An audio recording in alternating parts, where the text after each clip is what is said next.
mas como alguém que andou com ele, que caminhou juntamente com o Senhor.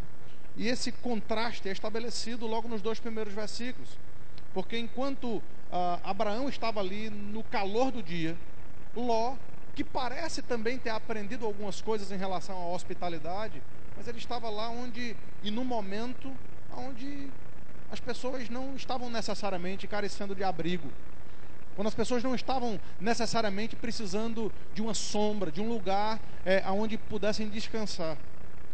E toda essa narrativa, a gente vai entender direito o capítulo 19, quando chegarmos até lá, mas demonstra uma diferença gritante entre o caráter de Abraão e o caráter do seu sobrinho Ló, entre a maneira como um e outro exercitavam as mesmas graças. E queridos, como pessoas são distintas e diferentes ao usufruir muitas vezes daquilo que Deus lhe dá como devendo ser exercido. Eu disse aqui, alguns podem se questionar por que, quando a informação do texto é que o Senhor aparece a Abraão, ele levanta os olhos e vê 3 homens. E muitas pessoas são rápidas de entender ou de buscar entender que ali estava a manifestação da Trindade: Deus Pai, Deus Filho e Deus Espírito Santo. Mas não apenas a narrativa não nos permite pensar assim, nós não podemos pensar assim. A narrativa não permite. Se você perceber claramente, você vai ver que aqueles 2 anjos que estavam junto do Senhor, que era o terceiro, eles continuam a sua jornada, e no capítulo 19 eles entram em Sodoma e se hospedam uma noite na casa de Ló. Portanto, não era a Trindade que estava ali, mas a Trindade estava sim representada no Senhor, na pessoa bendita, daquele que é o Deus que se revela. E nós já aqui percebemos, queridos, que Deus, ele se revela, ele se faz mostrar na pessoa do Logos, na pessoa do Verbo, na pessoa do seu Filho. Portanto, quando Abraão ali em João capítulo 8 diz àqueles judeus que o Senhor viu, que Abraão viu o meu dia, era porque de fato o próprio Senhor Jesus havia andado com Abraão, havia conversado com Abraão, havia tido intimidade com Abraão. Portanto, é a pré-encarnação de Cristo que nós vemos aqui, e por isso que Abraão se levanta e o adora, e por isso também ele aceita aquela adoração. Como eu disse, a gente vai tratar aqui de 2 assuntos. O assunto principal da narrativa vai ser trazido para a gente lá no finalzinho, entre os versículos 9 a 15. Quando Sara começa a rir, ela tem um riso, e esse riso entra na narrativa de uma forma fantástica. Porque esse riso é exatamente quando é anunciado o nascimento do seu filho. E o nascimento do seu filho, de uma forma extraordinária, vai fazer uma diferença tremenda na história. E esse é o ponto teológico desse texto. Mas há aqui esse ponto prático, que a gente vai ver essa lição de hospitalidade entre os versículos 3 a 8. E é interessante, como já afirmamos aqui, não é à toa que Abraão foi chamado de amigo de Deus. Veja essa narrativa, versículos 3 a 8, para que a gente possa trabalhar um pouco em cima dela.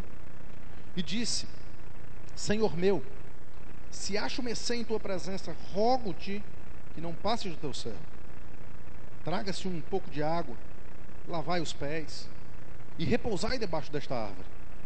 Trarei um bocado de pão, refazei as vossas forças, visto que chegaste até o vosso servo. Depois seguireis avante. Responderam: faze como disseste. Aqui começa um pouco daquilo que alguns podem se questionar. Veja o que Abraão chega a dizer: chegue para refazer as forças. Mas será que Deus precisava refazer as suas forças? Será que os anjos do Senhor tinham alguma necessidade de se alimentar, de comer? Será que havia algum tipo de... será que o que eles foram fazer não era tão urgente, que eles tinham que seguir o seu caminho? Não. O Senhor para. Os anjos param. Eles aceitam aquela hospitalidade, exatamente porque aquilo seria uma base fantástica para muito tempo depois um escritor do Novo Testamento fazer menção a esse texto quando fala como nós devemos ser uns com os outros.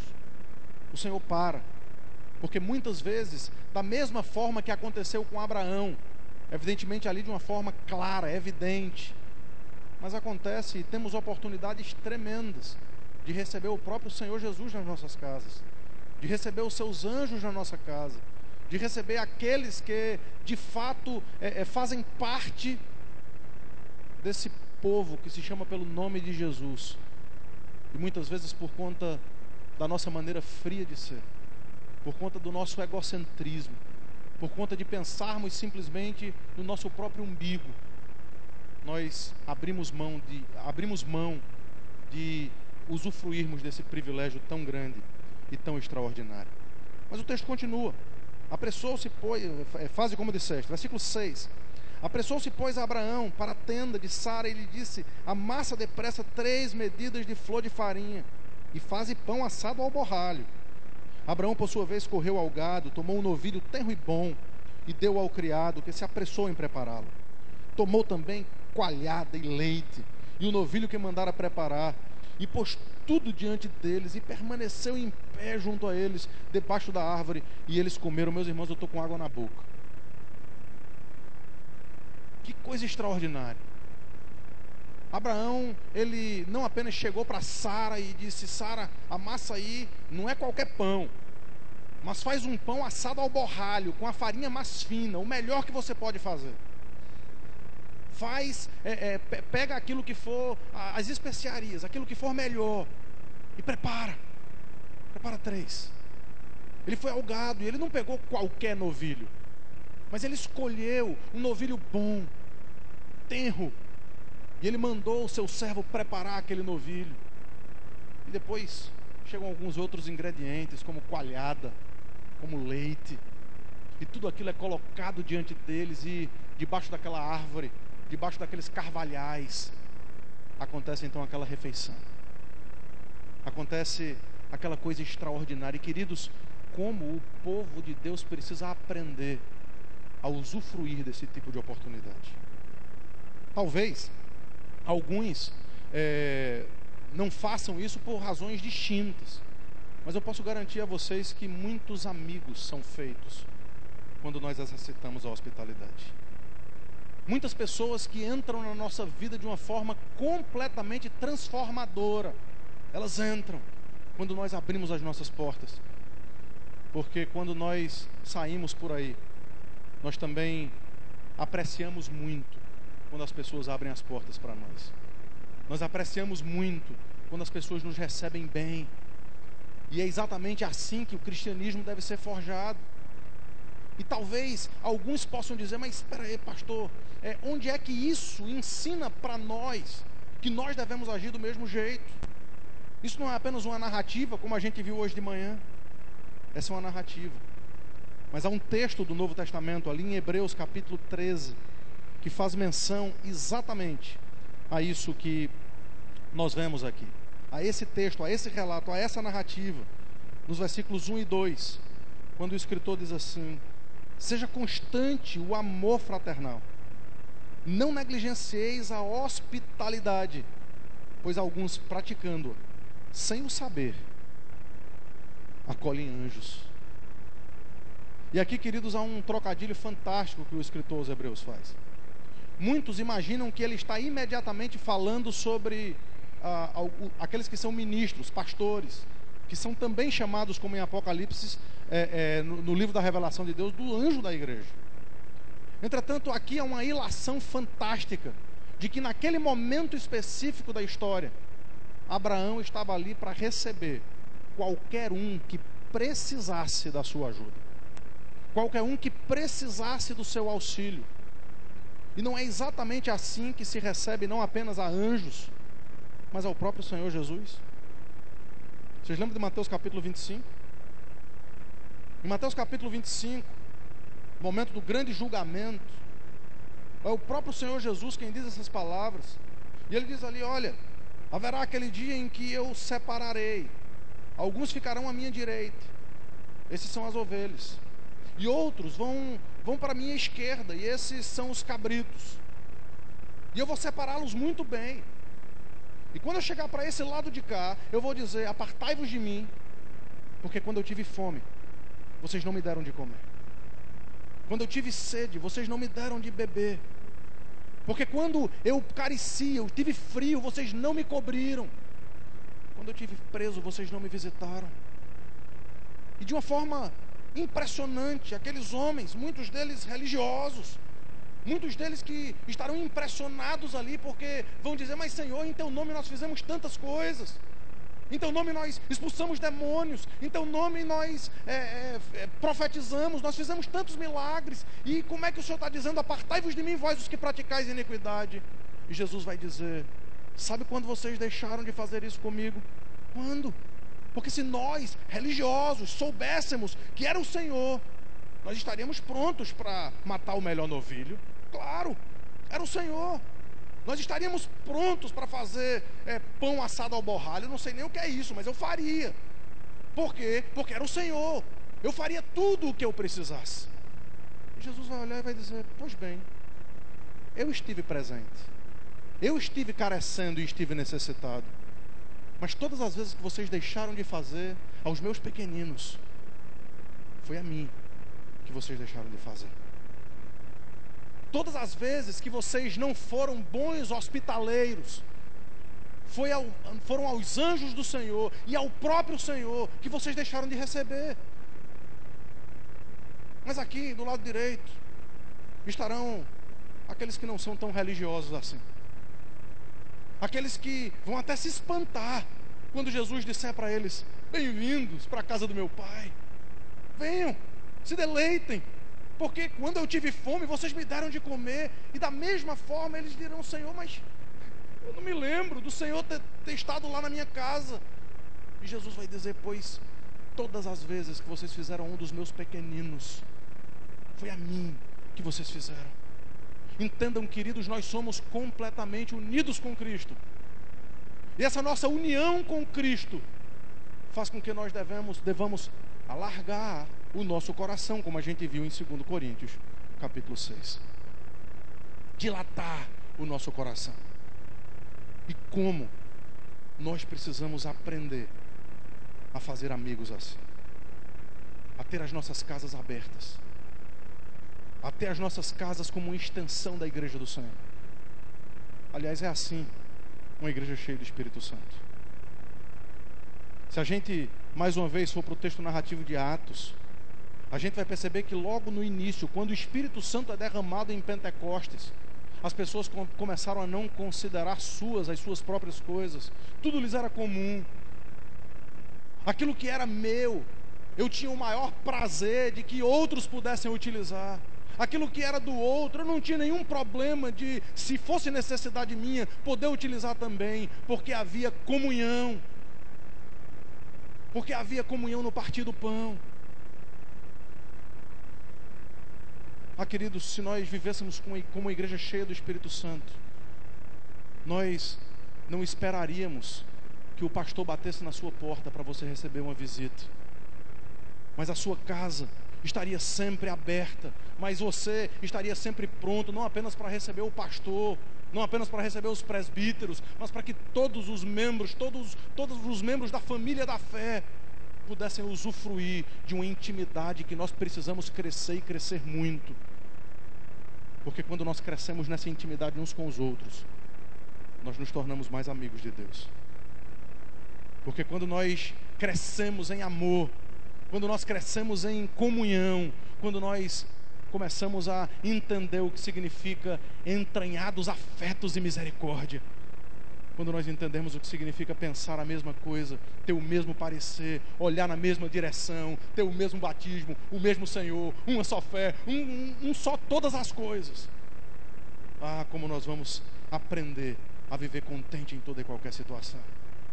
Como a gente vai aprender a chorar com os que choram, a se alegrar com os que se alegram. Como a gente vai aprender, queridos, que Abraão, ele está de fato nos dando um exemplo que ele aprendeu de uma forma muito superior. E é exatamente nesse ponto em que a gente entra na principal parte dessa história. Porque até aqui a gente aprendeu uma boa lição para a igreja. Até aqui a gente aprendeu algo que deve ser exercitado por nós para a gente ser crentes melhores, para a gente ser mais feliz, para a gente entender como glorificar a Deus com as nossas posses, com as nossas coisas. E é muito bom a gente aprender isso. Mas a base para isso é o que se encontra nos versículos 9 a 15, que diz assim a palavra do Senhor. Então lhe perguntaram, depois dessa refeição, depois de comer aquela coalhadinha, aquele leite, aquele cordeiro, aquele novilho tenro, aqueles pães assados ao borralho, eu estou com água na boca de novo, depois daquela refeição extraordinária, debaixo daquele carvalhal, aí eles começaram a conversa. Lhe perguntaram, Sara, tua mulher, onde está? Ele respondeu, está aí na tenda. Disse um deles, certamente voltarei a ti daqui a 1 ano, e Sara, tua mulher, dará à luz um filho. E aqui, queridos, eu não quero fazer nenhuma ilação para dizer que as mulheres escutam as coisas por trás da porta. Mas veja o que diz o texto. Certamente, versículo 10, certamente voltarei daqui a 1 ano, e Sara, tua mulher, dará à luz um filho. Sara estava escutando à porta da tenda, atrás dele. Abraão e Sara já eram velhos, avançados em idade, e Sara já lhe havia cessado o costume das mulheres. Aquela promessa era uma promessa impossível. Esse é o ponto dessa história. Isso já foi anunciado algumas vezes, e sempre que isso é anunciado, se incomoda um pouco. Como assim? A gente já havia aprendido que Sara era estéril. Agora, ela não é apenas mais estéril, mas ela já está velha. O costume das mulheres, os períodos que ela tem, mesmo a despeito da sua esterilidade, já haviam cessado. Impossível. Não há como essa promessa ser humanamente atendida. E queridos, eu e vocês passamos por situações na nossa vida que parecem absolutamente impossíveis aos nossos olhos. Eu e vocês passamos por dificuldades tremendas na nossa vida, as quais nós olhamos para um lado, olhamos para o outro, e muitos daqueles que achavam que Jerusalém, muito na frente da narrativa desse texto, achavam que Jerusalém era a solução, eles elevavam os olhos para os montes, para saber de onde lhes vinha o socorro, e a resposta era uma só: o socorro não estava nos montes, o socorro não estava num lugar, mas o socorro estava no Senhor, que havia feito não apenas os montes, mas havia feito os céus e a terra. E é exatamente isso, queridos, que Sara precisava aprender. Ela precisava entender que aquilo que era impossível aos homens era absolutamente possível a Deus. E que coisa fantástica a gente poder aprender isso logo de antemão. Deus, Ele faz promessas que nenhum homem é capaz de cumprir. Uma delas, Ele prometeu que gente como eu e vocês, tão longe de Israel, dificilmente, tirando Benaías, alguém aqui é descendente de judeu. Benaías parece muito com Abraão. O fato, queridos, é que, humanamente falando, pelas promessas do Velho Testamento, pelas promessas, por tudo que há, pela teologia que nos afasta de Deus, todos nós nascemos mortos nos nossos delitos e pecados, e Ele prometeu, a despeito da impossibilidade, a despeito de nenhum de nós poder ser achado digno de abrir o livro, de desatar os selos, a despeito do choro de João, a despeito de nenhum de nós poder subsistir na presença de Deus, Ele prometeu que gente como nós poderia ser salva. Como é que Ele cumpre isso? Esse texto é mais uma vez utilizado no Novo Testamento. Eu queria que você rapidamente abrisse em Romanos capítulo 9, para poder entender isso.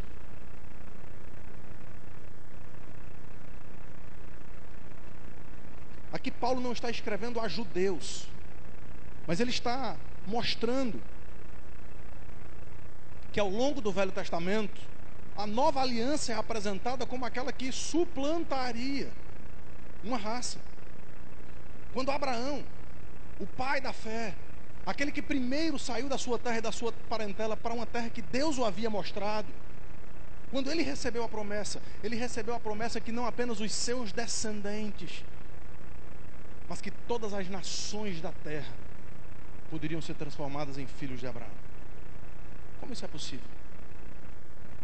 Paulo explica, Romanos capítulo 9, a partir do versículo 6, e não pensemos que a palavra de Deus tenha falhado, porque nem todos os de Israel são de fato israelitas, nem por serem descendentes de Abraão são todos seus filhos. Em Isaque será chamada tua descendência. Isto é, estes filhos de Deus não são propriamente os da carne, mas devem ser considerados como descendência, os filhos da promessa. E vejam o versículo 9, porque a palavra da promessa é esta: por esse tempo virei, e Sara terá um filho.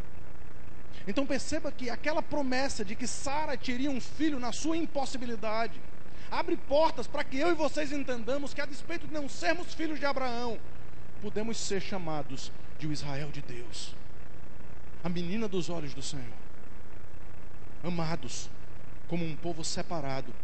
Nós, que antes não éramos povo, mas agora somos povo de Deus, que não tínhamos alcançado misericórdia, mas agora alcançamos misericórdia.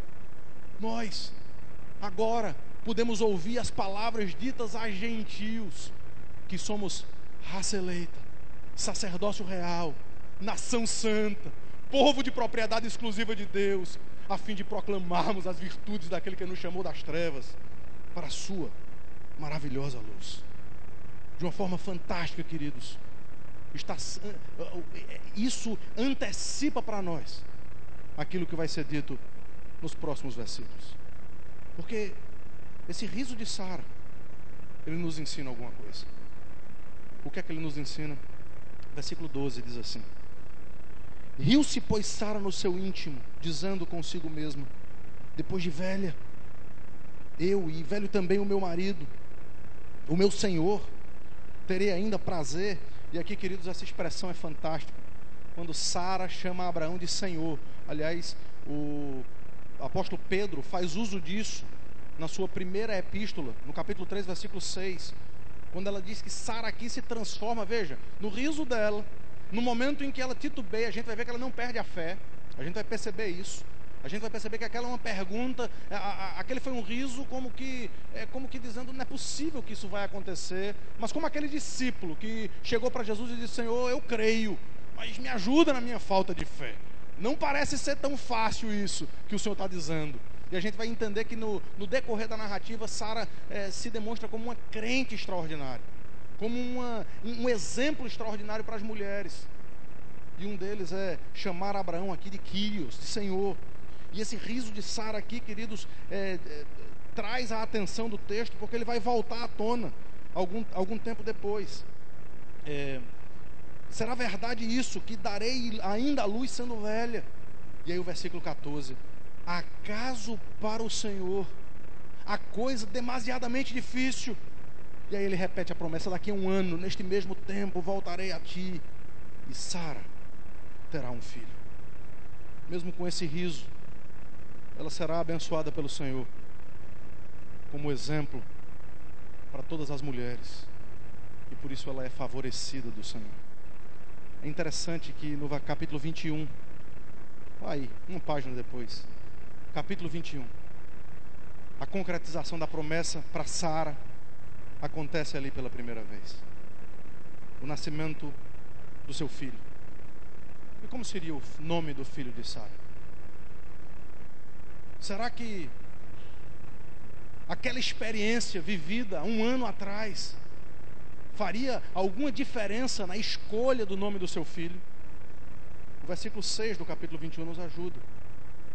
E disse Sara: Deus me deu motivo de riso, e todo aquele que ouvir isso vai rir-se juntamente comigo.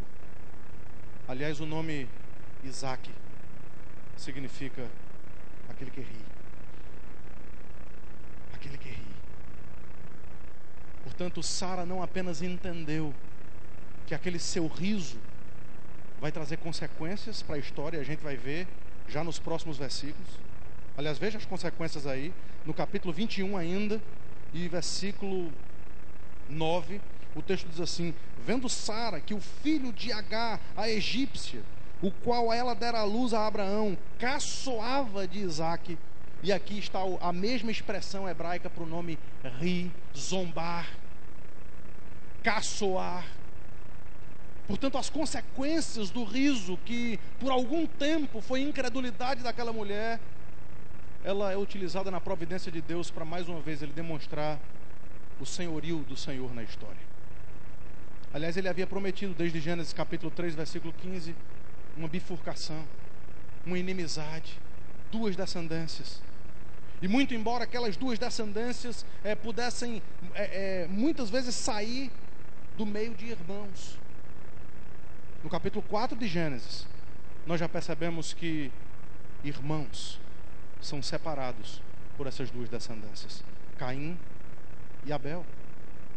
Depois, nos capítulos do dilúvio, logo depois do dilúvio, nós percebemos que Sem, ele continua na descendência do Senhor, mas Cão e Jafé, eles são separados, duas descendências, a bifurcação na história, os amigos de Deus e os inimigos de Deus, saindo da mesma casa. O nosso pai na fé, Abraão, que tinha acolhido as promessas, homem que tinha crido no Senhor, e isso lhe foi imputado para a justiça, um gigante na história, um gigante da fé, teve 2 filhos.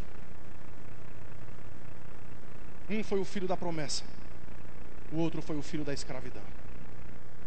E eles se separaram por toda a eternidade. E para que as coisas ficassem muito claras, Isaac vai ter 2 filhos também, gêmeos, da mesma barriga.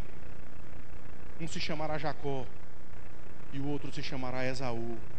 E eles serão separados, porque o Senhor é aquele que separa para si um povo exclusivamente seu, zeloso de boas obras. E por isso que uma das coisas mais extraordinárias que o pai da fé nos ensina é que o verdadeiro sangue que deve motivar a nossa vida não é o sangue que corre nas nossas veias, mas é o sangue que foi derramado na cruz do Calvário, porque ele faz de nós um só povo, independentemente de quem somos.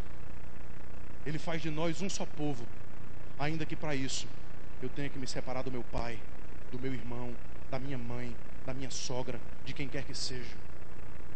E se essas palavras forem duras na minha boca, elas podem ser claramente ouvidas na boca do próprio Salvador, que disse: eu não vim trazer paz à terra, mas espada. Porque todo aquele que não aborreceu os seus em detrimento do meu nome não é digno de mim. Mas de uma forma positiva, essa dificuldade que nós temos nessa vida, essas separações que nós temos na nossa vida, nos é apresentado um remédio com o nome de hospitalidade. Nos é apresentado um remédio com o nome de entendermos que eu e vocês, agora sendo um só povo, passaremos toda a eternidade juntos e, portanto, temos que nos auxiliar mutuamente. Temos que suportar uns aos outros, no sentido estrito de dar suporte, no sentido de fazer com que todos nós possamos crescer na graça e no conhecimento do Senhor. Isaac, aquele que ri, será motivo de alegria. Mas o grande lance do nascimento de Isaac, a grande alegria do nascimento de Isaac, era porque com aquela impossibilidade para os homens, Deus estava cumprindo a sua promessa de que um outro herdeiro de Abraão, de que um outro homem prometido como filho da mulher, lá em João capítulo 3, versículo 15, poderia de fato vir a despeito da participação humana, a despeito da possibilidade humana. E evidentemente, quando foi anunciado pelos anjos, veja os anjos novamente na história, que Maria ficaria grávida, apesar da impossibilidade humana, porque ela era virgem. E Jesus era o filho da mulher, sem a participação de homem nenhum. Mas quando aqueles anjos anunciaram que Maria ficaria grávida do Espírito Santo e teria um filho de nome Jesus, a alegria se estabeleceu na terra. O motivo de riso pôde entrar nos nossos lábios. E eu e vocês podemos agora deixar o nosso pranto de lado. Podemos agora deixar as nossas desconfianças de lado. Podemos agora deixar de lado a altura da nossa guarda e começarmos a abrir os nossos braços para entender que aquilo que o Salvador fez por nós é aquilo que nós devemos viver dia após dia na nossa vida. Isso também, queridos, traz para mim e para vocês uma grande fonte de esperança. Porque, como eu disse, no mundo passamos por aflições, passamos por momentos difíceis, passamos por dias de angústia, passamos por dias em que tudo ao nosso redor parece tão turvo, tão feio, tão sem graça. Mas é exatamente no meio de dias como esses que nós podemos ouvir a palavra do Senhor para Sara, dizendo: peraí, acaso a coisa demasiadamente difícil para o Senhor? É uma das primeiras vezes que o Senhor se apresenta aqui com o nome de El Shaddai, o Todo-Poderoso, aquele que pode fazer infinitamente mais do que podemos pedir ou pensar, aquele que pode fazer infinitamente mais do que nós podemos imaginar. E se você, querido ou querida, está passando por momentos de tribulação ou de angústia, El Shaddai, o Senhor Jesus, o Todo-Poderoso, nasceu para que nós pudéssemos ter alegria, e alegria em abundância, para que nós pudéssemos passar pelas circunstâncias dessa vida com os olhos focados na cruz do Calvário, e para que pudéssemos pensar em nós como simplesmente mais uma peça nessa família linda chamada de cristã, e que eu e vocês possamos mais uma vez baixar as nossas guardas, deixar de lado as nossas diferenças e podermos entender que a hospitalidade é aquilo que vai fazer com que nós acolhamos não apenas a anjos, mas ao próprio Senhor da glória. Vamos nos colocar de pé. Eu vou pedir ao pastor Elson que venha aqui à frente para terminar com a oração e com a bênção do Senhor.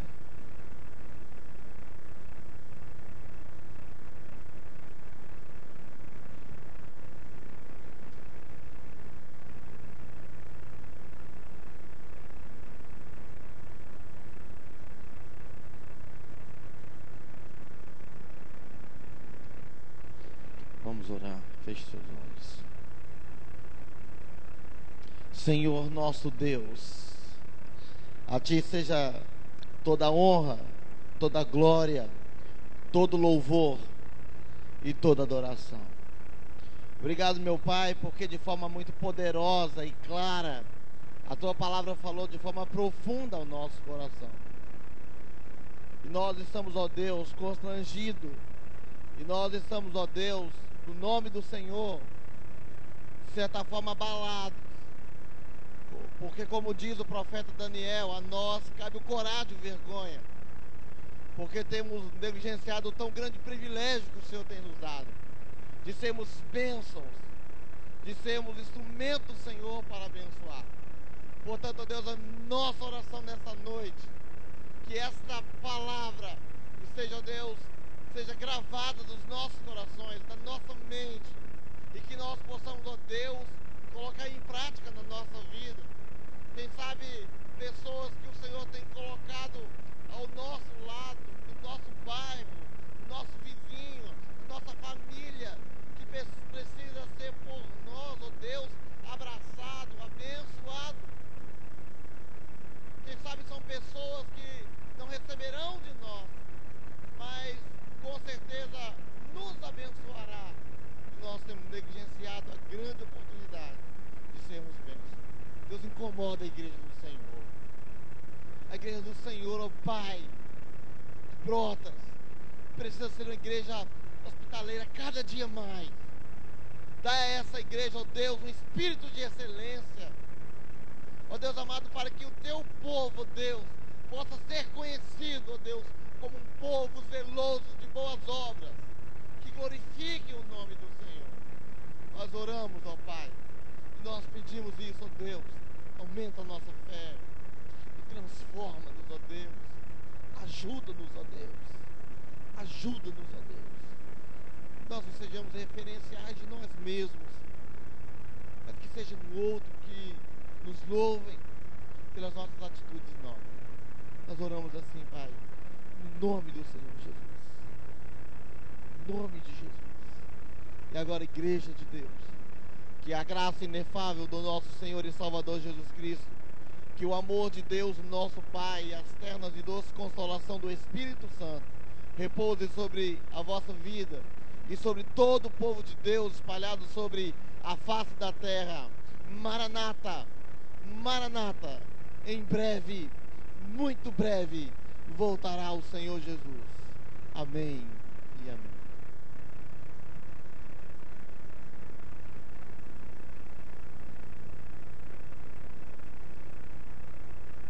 Irmãos, primeiro, antes da gente